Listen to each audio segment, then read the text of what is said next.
Good afternoon दोस्तों, मैं engineer कौशल किशोर सिंह आप लोगों के चैनल इंजीनियर के सिंह एंड एसोसिएट की तरफ से आप लोगों के सामने आज फिर से उपस्थित हुआ हूं। आज जो वीडियो मैं लेकर आया हूं ये टनलिंग कंसोलेशन ग्राउटिंग का पार्ट 2 वीडियो है। इस वीडियो में मैं आप लोगों को ये एक्सप्लेन करूंगा कि ग्राउटिंग से पहले, कंसोलेशन ग्राउटिंग करने से पहले और कंसोलेशन ग्राउटिंग करने के दौरान और कंसोलेशन ग्राउटिंग करने के बाद कौन कौन से प्रिकॉशन दिए जाते हैं और क्या क्या टेस्ट किया जाता है। Dear friends, I am Kaushal Kishore Singh. I presented myself in front of you along with a video that is related with that will be the second part of consolidation grouting in tunnel by Neta. In this video, I shall explain the what precautions are required before starting of consolidation grouting, what precautions should be taken during the consolidation grouting, and what precautions should be taken after consolidation grouting, and which type of tests are required after or before completing the grouting.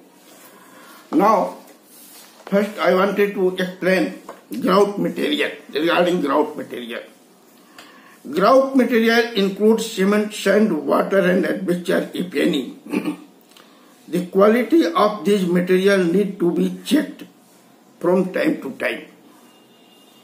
The test on the cement, such as consistency test of cement is required, and for consistency, setting time, compressive strength, and strength were performed regularly. For this type of test is required regularly, it should be checked. Second, sand. What test is required for sand? Sand sieve analysis is required, and sand should be passed 2.36 mm sieve. It is used in contact grouting, and same is also required for consolidation grouting. Water should be checked. Water should be checked, which will be utilized for grouting, preparation of grouting grout mix. That should be free from organic materials, organic matters, deleterious material, etc. And generally, water which is suitable for drinking purpose is also suitable for the preparation of grouting,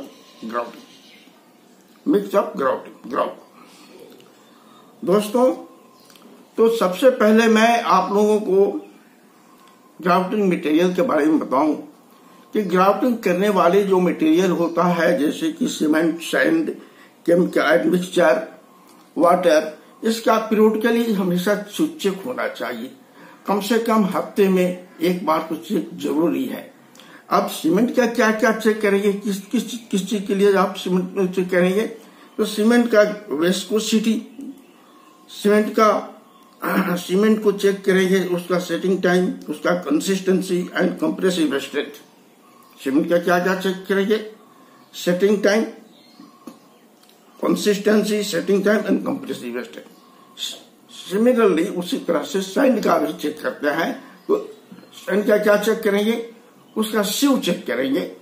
वो sand जो सिव analysis करके देखेंगे, सिव analysis करके तो सिव जो है 2.36 mm सिव से उसको पास होना चाहिए। अगर इससे मोटा सैंड है तो ग्राउटिंग सही नहीं होगा, बीच में रुक जाएगा। इस प्रकार वाटर का भी चेक होना चाहिए।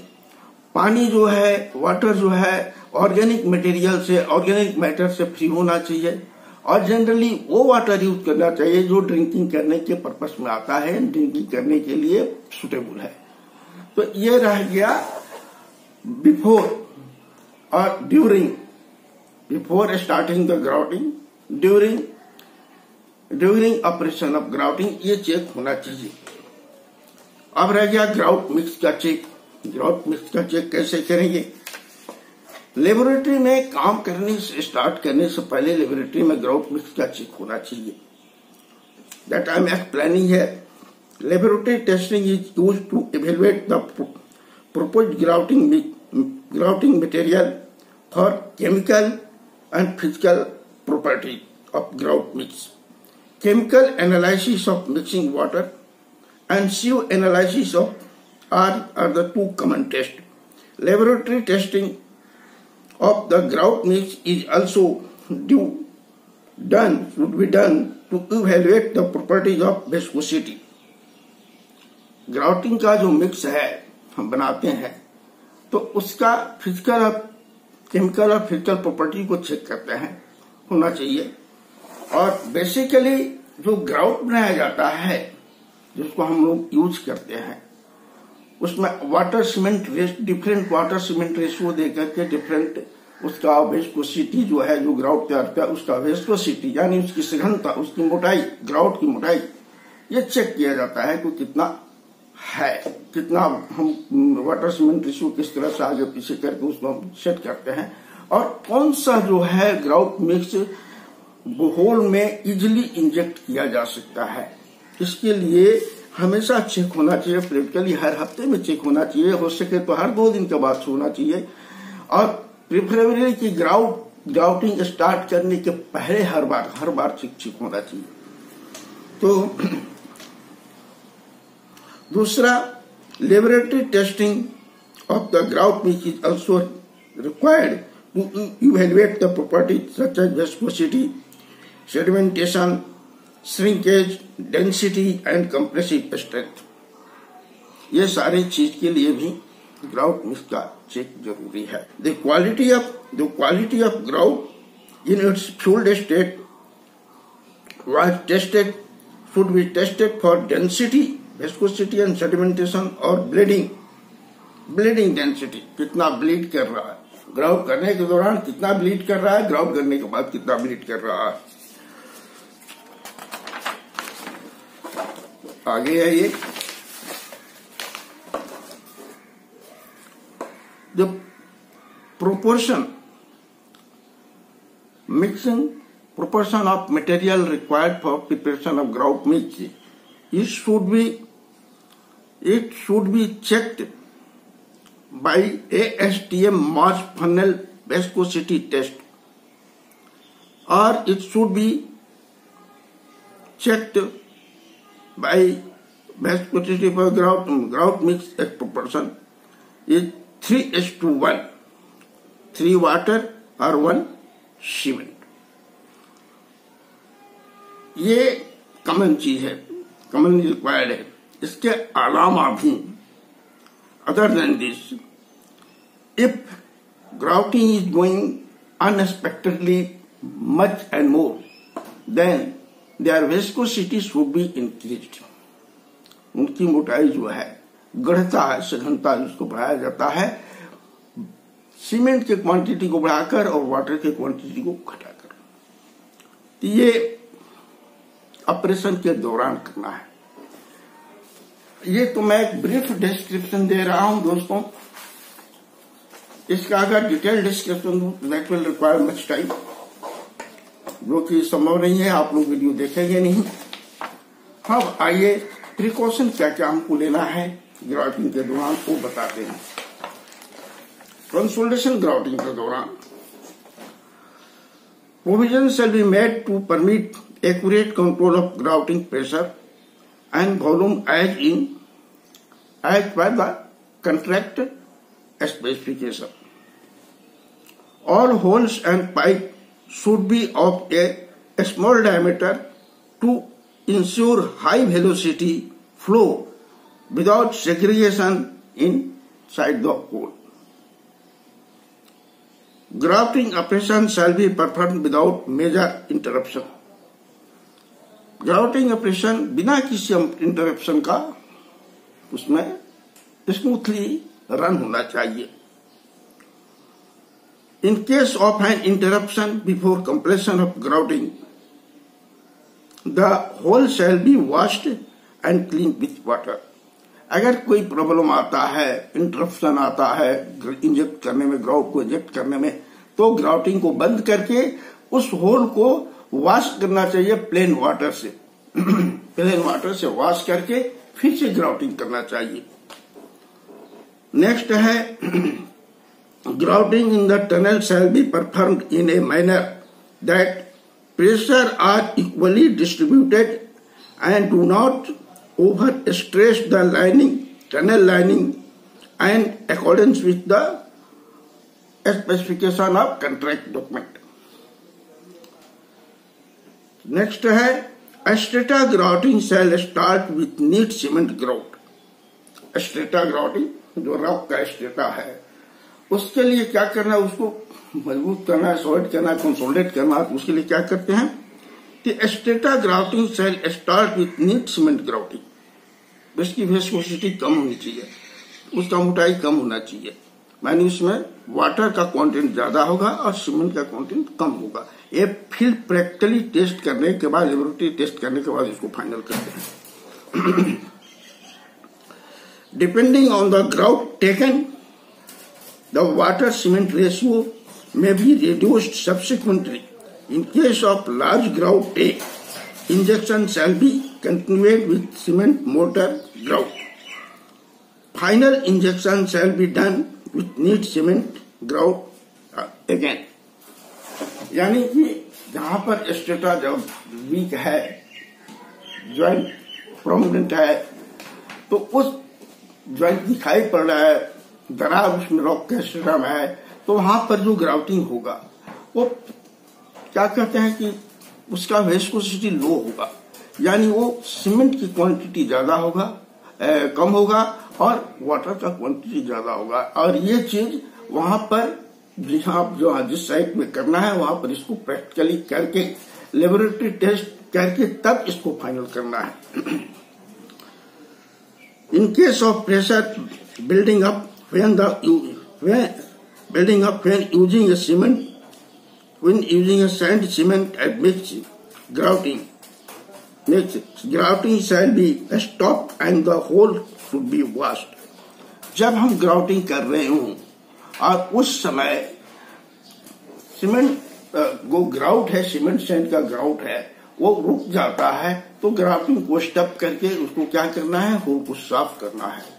उसमें ड्रिलिंग, दोबारा ड्रिलिंग करके उसका जो उसमें डेब्रिज जो है उसको साफ करके प्लेन वाटर से प्रेशर दे करके, प्लेन वाटर से उसको सफाई करके फिर तब ग्राउटिंग स्टार्ट करते हैं।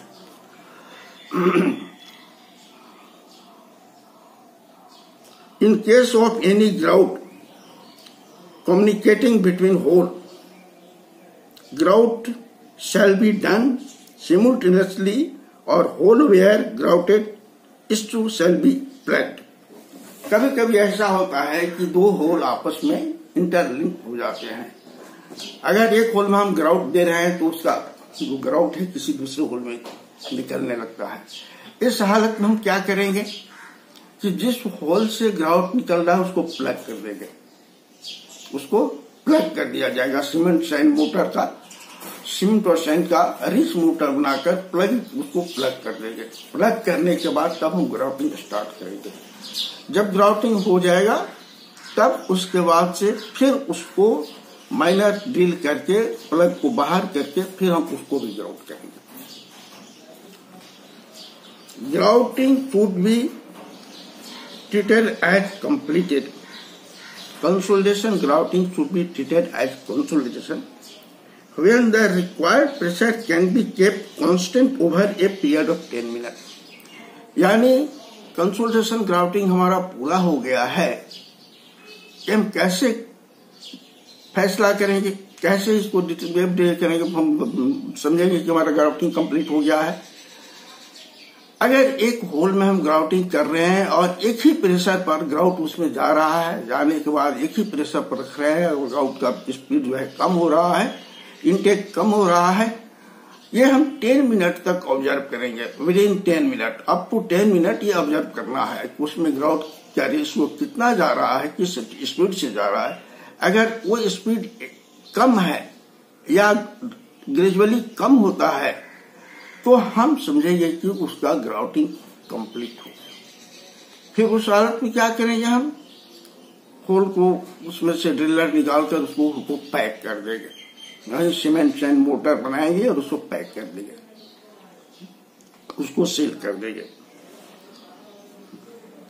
और लास्ट आइटम है कि ग्राउटिंग ऑपरेशन जितना भी होता है इसमें पॉइंट वाइज हर चीज को रिकॉर्ड होना चाहिए।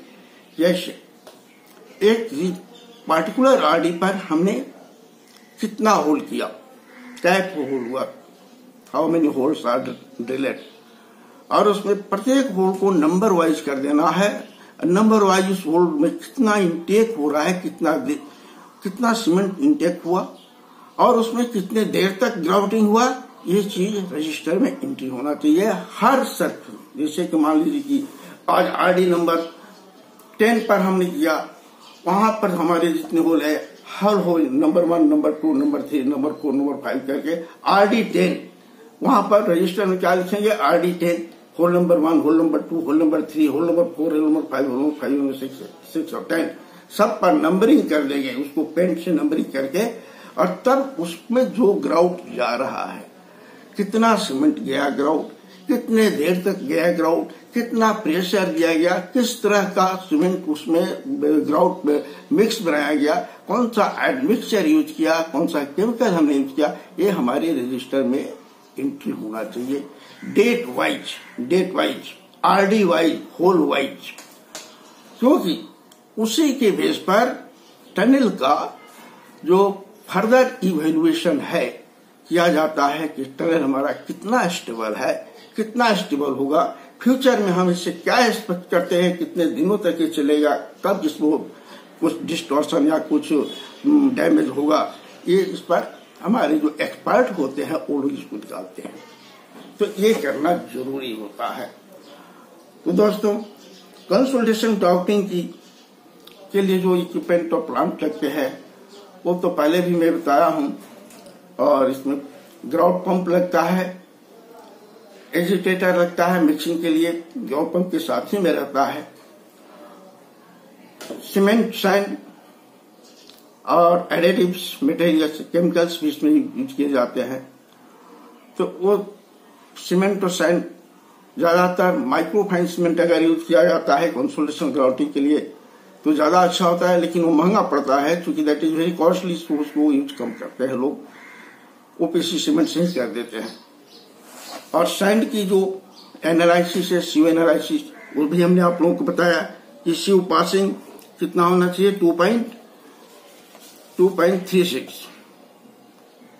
2.36 पास होना चाहिए। सीव एनालिसिस सीव पासिंग 2.36 mm सीव पासिंग होना, किसी सीव से उसका हम सीमेंट जो पास करता है उसका यूज करेंगे। उससे ज्यादा बड़ा जो सैंड अगर पास करता है तो उसका यूज नहीं करेंगे, उससे होल चोक होने का चांसेस रहता है। चांसेस रहता क्या है, हो भी जाता है, ये मैंने बहुत जगह देखा है। तो दोस्तों, ये वीडियो कंसोलिडेशन ग्राउटिंग की पार्ट 2 वीडियो आज पूरा हुआ। और कंसोलिडेशन ग्राउटिंग पर तो बहुत लंबा ये चैप्टर है, बहुत कुछ इसकी थियरी कहती है, लेकिन वो थियरी सब हम यहाँ दे नहीं सकते। यहाँ देंगे तो वीडियो बड़ी हो जाएगी, आप लोग देखेंगे नहीं। इसलिए छोटे छोटे वीडियो बना करके जो प्रैक्टिकली रिक्वायर्ड है फील्ड में करने के लिए, उन्हीं के बारे में मैं आप लोगों को बताने का कोशिश करता हूँ, ताकि आप लोगों को फील्ड में काम करने में आपको सुविधा हो, किसी की बात नहीं सुननी पड़े। तो अब मैं वीडियो बंद करता हूँ। उम्मीद करता हूँ आप लोग मेरे वीडियो को पसंद करेंगे और इसके साथ ही आप लोगों से विदा लेता हूँ। नमस्कार।